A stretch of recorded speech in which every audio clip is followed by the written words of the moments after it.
Very liberal in Ohio with new rule on sign they put up in their restaurant. Supporting police officers is not popular among liberals who hate to be held accountable and think it's racist when cops apprehend anyone who isn't Caucasian. The sign states, "All uniformed police officers eat free every day." This is to prove to them that they have the city's respect and that all of their hard work and dedication is definitely appreciated, Faith Tapp explained.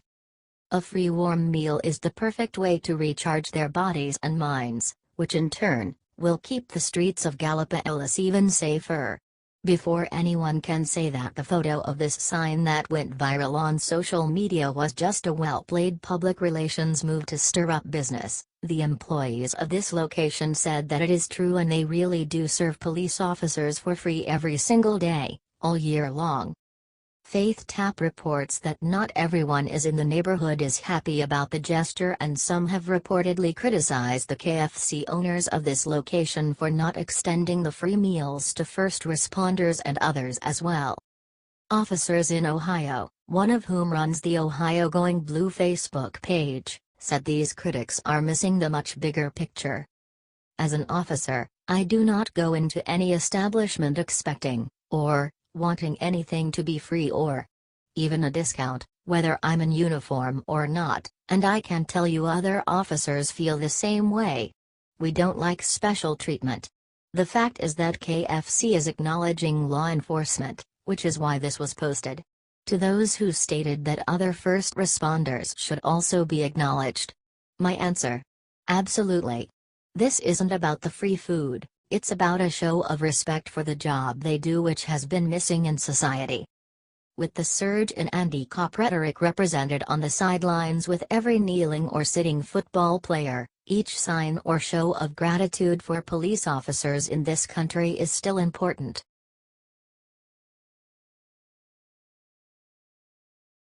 "24 HRS After 9/11 Memorial, everyone sees incredible secret thing Inca did the entire time.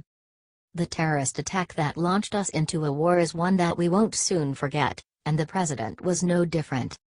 Despite the incredible number of people who like to make disparaging comments about the president and his family, the first couple, as well as Inca and Jared Kushner, were there to show their dedication to the president and country. The president's daughter and son-in-law's team of advisors have been questioned and harassed for the aid they give the president, but they take it in stride. Those who try to bash the president for his relationship with his daughter seem to completely overlook the fact that she's acting in an adult capacity and actually helping the country, unlike any other first daughter in recent history. The president and first lady then made their way to the Pentagon for a formal 9/11 remembrance ceremony, where they were once again joined by Inca. President Trump is a native of New York and was in Manhattan on the day that plane hijacking terrorists brought down the World Trade Center's iconic Twin Towers. His daughter Inca was also born and raised in the city, where she was bringing up her own 3 children before moving to D.C. to support her father in his role as president.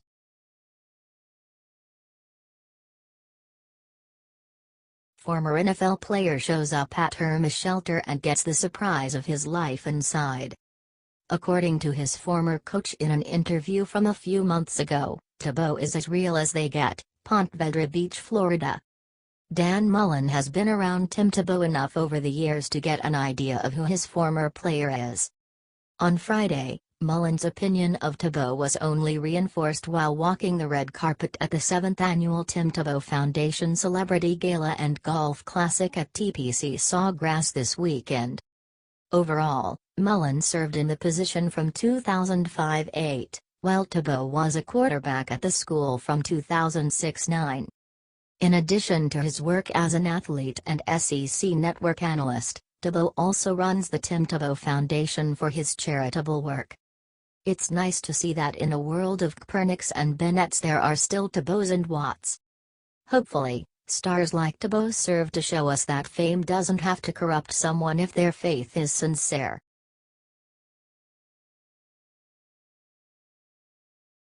Libs furious at who's bugging Trump for special favor only he can do, and it's not because he's prez. British Prime Minister Theresa May has petitioned US President Donald Trump over a threat to jobs at the Bombardier plant in Belfast because of a trade dispute with the Boeing company. Now rival aircraft firm, Boeing, has complained to the U.S. authorities that the deal was unfairly subsidized by the Canadian government and that Bombardier engaged in price dumping by agreeing to sell 75 of their planes for almost $14 million below their cost price. Bloomberg reports, May asked Trump to intervene in Boeing Bombardier dispute. UK Prime Minister Theresa May asked US President Donald Trump to intervene in a court dispute between Boeing Company and Canada's Bombardier Incorporated over state aid, her office said. May is expected to discuss Boeing and other issues with Canadian Prime Minister Justin Trudeau during a visit to Ottawa on September 18, a Canadian government official said, speaking on condition they not be identified since a formal announcement has not been made. Alongside May's intervention, Business Secretary Greg Clark traveled to Chicago to meet with Boeing executives to try to find a solution to the dispute and safeguard about 4,500 jobs in Bombardier's Northern Ireland unit, his office said. Talks break off. David McNaughton, Canada's ambassador to Washington, told reporters Tuesday that Boeing had walked away from talks with his government over the issue and that he has now raised it with U.S. Commerce Secretary Wilbur Ross. For whatever reason they decided they weren't going to continue to have discussions, McNaughton said, adding Boeing's complaint stems from the sale of planes to Delta Air Lines Incorporated, a purchase that he said Boeing was not even competing for.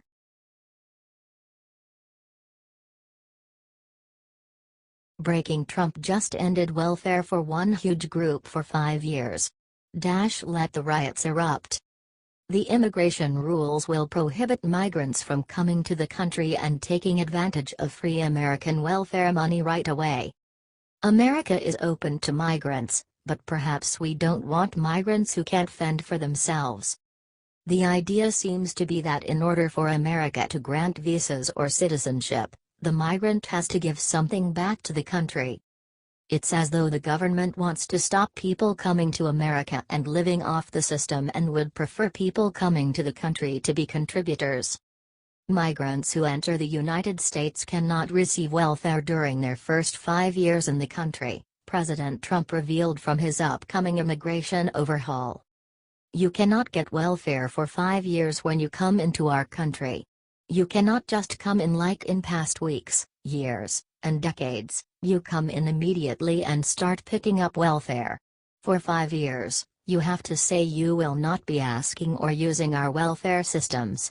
Compare that to Germany, where Chancellor Angela Merkel opened the border to millions of unvetted migrants who can't speak German and lack employable skills, which dooms them to perpetual welfare paid by German taxpayers, and boredom that manifests into terrorist attacks against, once again, German taxpayers.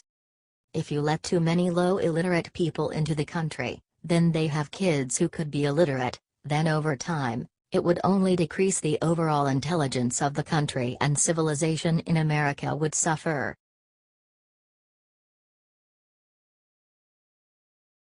U.S. Marine humiliates Michelle Obama in epic fashion, she's livid. You live in a free country to blame your poor pathetic life on the color of another man's skin. All colors have given their lives for an educated woman to have the freedom to be so ignorant. I love all colors because I love all that God creates. God is love and creates every color to include our skin. I will stay here and love all Americans, regardless of skin. Not because of their color but for the character and love they carry within. You will never be remembered as the First Lady of color but soon forgotten after you leave the White House.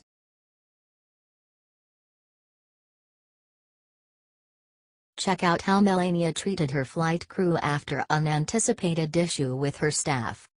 First Lady Melania Trump has only been in that role for a few months, appearing in person in that capacity at the side of the president on just a few special occasions, dinner with the Japanese Prime Minister Shinzo Abe and his wife, International Women's Day and the White House Easter egg roll. For many, she is the mysterious beauty who is a dedicated mother, but to others, she is a former model born in a communist country who married a rich older man. In fact, Melania is an intensely private person who doesn't seek the limelight, it finds her, but when it does she fills her role with an elegance not seen since the likes of Nancy Reagan and Jacqueline Kennedy. Whether she is holding the Bible at her husband's inauguration or descending the stairs of Air Force One, the camera shifts from the president to the First Lady, but she has been reluctant to actively draw attention to herself, until now.